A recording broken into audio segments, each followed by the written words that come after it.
தன் எல்லையை காத்திட எந்த எல்லைக்கும் போகக்கூடிய இந்திய மாவீரனின் கதை போரஸ் தினமும் இரவு 8 மணிக்கு காண தவறாதீர்கள். உங்கள் தந்தி ஒன் தொலைக்காட்சியில்.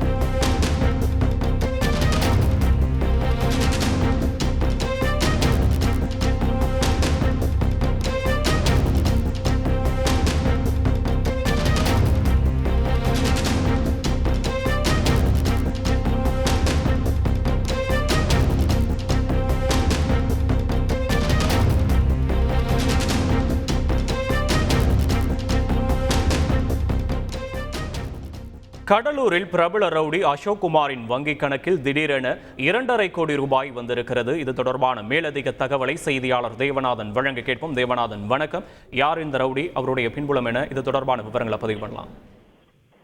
கடலூர் மாவட்டம் பேர்பெரியாங்குப்பம் கிராமத்தை சேர்ந்தவர் அசோக் குமார். சரித்திர பட்டியலில் குற்றவாளியாக இவர் உள்ளார். ரவுடி அசோக் குமார் மீது பார்த்தோம் அப்படின்னா கொலை வழக்கு, அடிதடி வழக்கு என 10க்கும் மேற்பட்ட வழக்குகள் உள்ளது. இவர் பண்ருட்டி அருகே உள்ள முத்தாண்டிக்குப்பத்தில் இருக்கிற கனரா வங்கியில சேமிப்பு கணக்கு வைத்திருக்கிறாரு. வழக்கமாக இவருடைய வங்கி கணக்குல அதிக அளவுல அந்த பண பரிவர்த்தனை இல்லாமல் இருந்து வந்திருக்கிறது. கடந்த ஜூலை மாதத்துல மட்டும் பார்த்தோம் அப்படின்னா இவருடைய வங்கி கணக்கிற்கு 2.5 கோடி ரூபாய் பணம் வந்திருக்கு. அதாவது 10 லட்சம், 20 லட்சம், 50 லட்சம், 60 லட்சம் என ஒரே மாதத்தில் அந்த 2.5 கோடி ரூபாய் பணம் வந்ததால் வங்கி நிர்வாகத்திற்கு சந்தேகம் ஏற்பட்டு அசோக் குமாரிடம் அவர்கள் கேட்கும் பொழுது தான் பங்கு சந்தையில் முதலீடு செய்திருப்பதாகவும் அதன் மூலமாக இந்த பணம் கிடைத்ததாக அவர் கூறியிருக்கிறார். ஆனால் அந்த வங்கி கணக்கிற்கு வந்த பணம் பங்கு சந்தை முதலீட்டிலிருந்து வரவில்லை என்று தெரிந்த வங்கி நிர்வாகம் உடனடியாக முத்தாண்டிக்குப்பம் காவல் நிலையத்தில் புகார் பண்ணிட்டாங்க. இதன் அடிப்படையில முத்தாண்டிக்குப்பம் போலீசார் அதை விசாரணை மேற்கொள்ளும் போது உடனடியாக அசோக் குமார் தனது வங்கி கணக்கில் இருந்த பணத்தை 2 கோடி ரூபாய் அளவிற்கு தன்னுடைய நண்பர்கள் பெயரில் மாற்றியுள்ளார். ஆன்லைன் மூலமாக மாற்றியுள்ளார். இதனை அறிந்து வங்கி நிர்வாகம் உடனடியாக ஒரு வங்கி கணக்கை முடக்கிவிட்டது. அதன் அடிப்படையில தற்போது அவர் வங்கி கணக்கு 50 லட்சம் ரூபாய் மட்டுமே பணம் இருக்கும் நிலையில அசோக் குமார் தலைமுறை வாங்கிவிட்டார். தற்போது முத்தாண்டிக்குப்பம் போலீசாரும் சைபர் பிரிவு போலீசாரும் இது குறித்து விசாரணையை மேற்கொண்டுட்டு வராங்க. அசோக் குமார் தலைமறைவாக உள்ள நிலையில அவருடைய வங்கி கணக்கிலிருந்து 7 பேர் கணக்கிற்கு அந்த பணம் சென்றுள்ளது. அந்த 7 பேரையும் அழைத்து தற்போது விசாரணையானது மேற்கொள்ளப்பட்டு வருகிறது.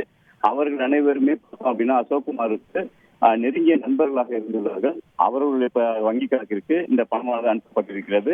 இருந்தாலும் அசோக் குமாரை பிடித்தால் மட்டுமே இந்த பணம் எங்கிருந்து வந்தது, எதற்காக வந்தது என்ற விவரம் தெரிய வரும். பணம் தன்னுடைய வங்கி கணக்கில் வந்திருப்பதை அறிந்த அசோக் குமார் தலைமறைவாகிவிட்டதால் அது நேர்மையான முறையில் அந்த பணம் வரவில்லை என்பதால் போலீசாருடைய விசாரணை தற்போது தீவிரப்படுத்தப்பட்டிருக்கிறது. சரித்திரப்பதிவு ரவுடியுடைய வங்கி கணக்கிற்கு 2.5 கோடி ரூபாய் பணம் வந்த சம்பவம் கடலூர் மாவட்ட காவல்துறையினரை அதிர்ச்சியில் ஆழ்த்தியுள்ளது. விவரங்களுக்கு நன்றி தேவநாதன். தன் எல்லையை காத்திட எந்த எல்லைக்கும் போகக்கூடிய இந்திய மாவீரனின் கதை போரஸ் தினமும் இரவு 8 மணிக்கு காண தவறாதீர்கள். உங்கள் தந்தி ஒன் தொலைக்காட்சியில்.